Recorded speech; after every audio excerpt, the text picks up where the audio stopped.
Laissez-moi vous parler de l'amour de Dieu. L'amour de Dieu est incroyable.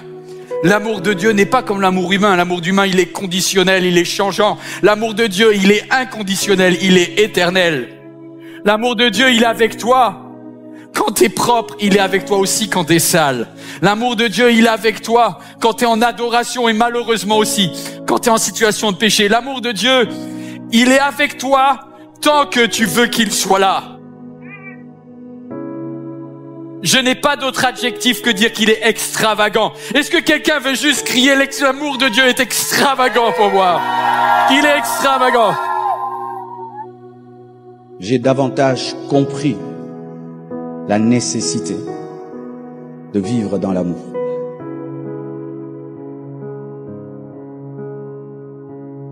L'enseignement de la sainteté, lorsqu'il n'est pas combiné à l'amour, n'engendre que des cadavres. Tu fais le mal, je te rejette.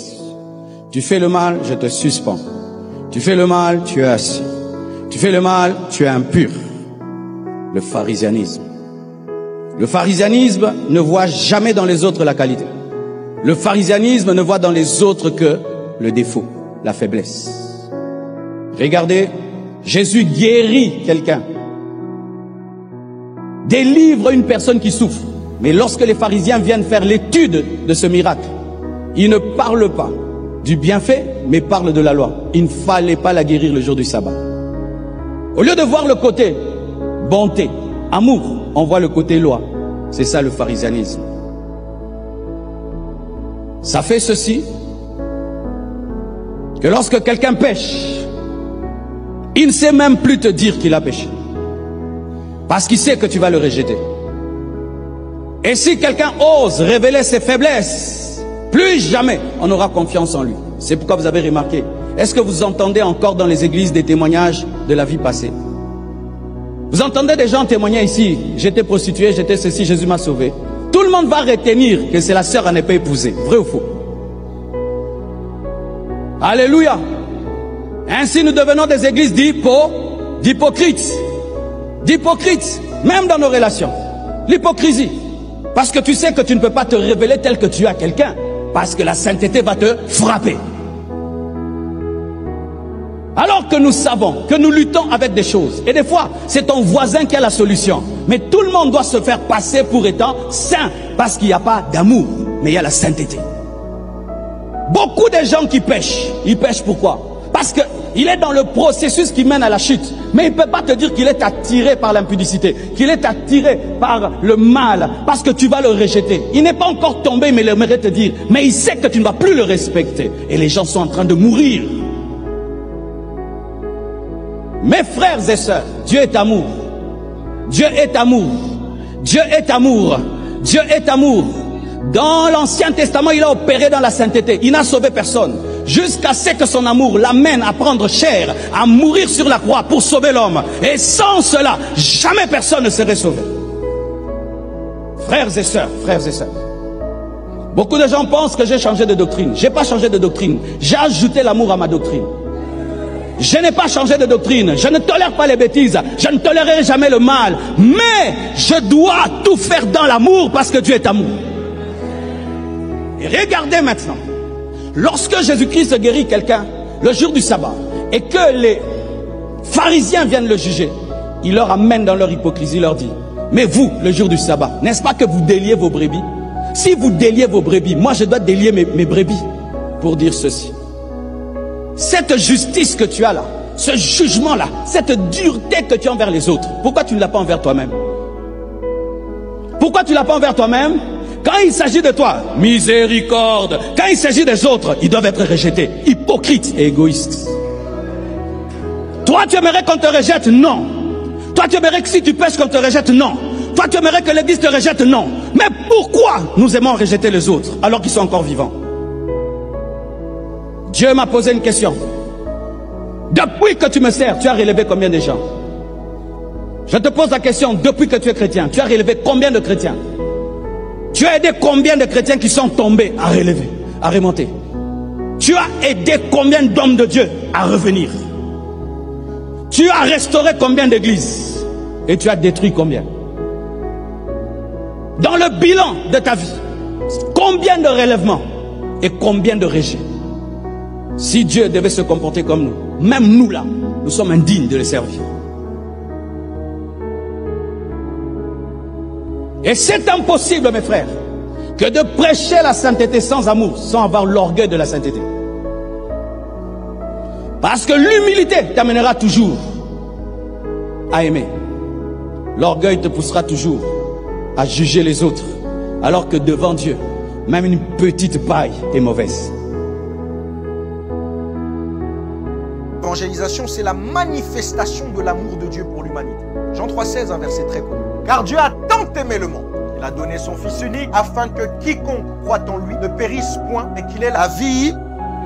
Ok, pour permettre à quiconque de croire en lui et d'avoir la vie éternelle, Dieu a envoyé son Fils. Et il a envoyé son Fils parce qu'il a tant aimé le monde. Ça veut dire que l'envoi du Fils a permis à la cible de l'amour du Père, c'est-à-dire le monde, de recevoir son amour. En d'autres termes, sans l'envoi du Fils, il était impossible pour le monde de recevoir l'amour du Père. Et regardez ce que Jésus va dire. Jean chapitre 12, à partir du verset 24. En vérité, je vous le dis, si le grain de blé qui est tombé en terre ne meurt, il reste seul. Mais s'il meurt, il porte beaucoup de fruits. Dans cette phrase parabolique, vous avez là le cahier des charges de la raison d'être de Jésus. Jésus est en train de dire de lui-même qu'il est le grain de blé qui doit tomber en terre, mourir, pouvoir porter beaucoup de fruits. Or, un grain mort et enterré ne peut produire qu'un fruit selon son espèce. Qu'est-ce que ça veut dire? Première des choses, la mort de Jésus, le Fils unique, a permis la naissance de plusieurs autres fils, le faisant passer de fils unique à fils aîné, le faisant passer d'héritier à co-héritier. Deuxièmement, le fruit qui vient du grain mort porte en lui aussi d'autres grains. Et ces grains-là doivent aussi tomber en terre, mourir, pour pouvoir produire du fruit et bien plus encore. Ce que je suis en train de dire ici, c'est que si le Fils a été donné par le Père, c'était pour que le Fils donne au Père d'autres fils qui donneront aussi au Père d'autres fils. Et c'est cela la manifestation de l'amour de Dieu pour le monde. Plus que des messagers, nous sommes des messages. L'apôtre Paul en parle très bien lorsqu'il dit « Vous êtes manifestement une lettre de Christ ». Premièrement, si je suis une lettre, c'est qu'il y a un destinateur qui m'a écrit et qui m'a envoyé. Deuxièmement, si je suis une lettre, c'est qu'il y a un destinataire vers qui j'ai été envoyé. Troisièmement, si je suis une lettre, c'est que je porte un message que la personne vers qui j'ai été envoyé doit lire. Et quel est ce message? Dieu vous aime et il veut vous sauver. Maintenant, pourquoi est-ce que nous sommes aussi à l'aise avec le fait de priver le monde de recevoir l'amour de Dieu? Tout à l'heure, je disais une chose. Si ne pas évangéliser, c'est ne pas aimer Dieu, c'est aussi ne pas permettre au monde d'être aimé par Dieu. Parce que la seule manière que le monde a de recevoir l'amour de Dieu, c'est l'envoi du Fils. Que rien, absolument rien, ne te sépare de l'amour de Dieu en cette nouvelle année 2025. Laisse-moi te dire une chose. La Bible nous dit dans Romains 8, 28 que toute chose concourt au bien de ceux qui aiment Dieu. Et il y a certaines fois dans nos vies, on traverse des déserts, on traverse des épreuves et on pense que ça vient de la famille, on pense que ça vient des sorciers du village, on pense que ça vient de nos ennemis. Mais laisse-moi te dire aujourd'hui qu'il y a certaines situations que Dieu permet que nous puissions vivre qui ne sont pas causées justement par toutes ces personnes. Il y a des situations qui sont causées par Dieu lui-même.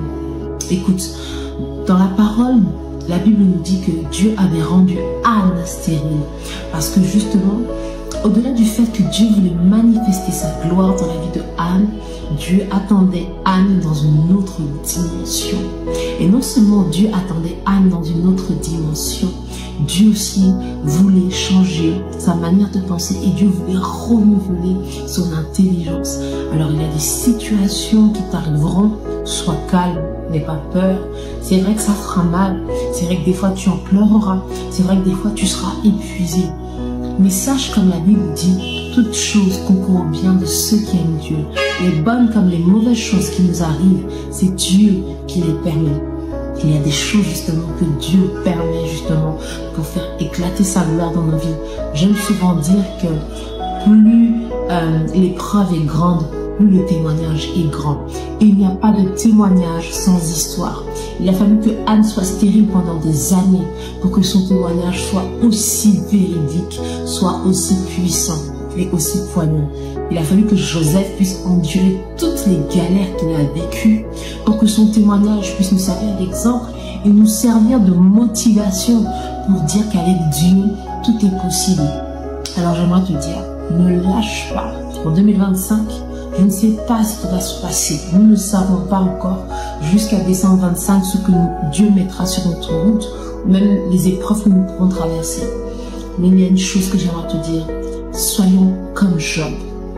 Que rien ne nous sépare de l'amour de Dieu.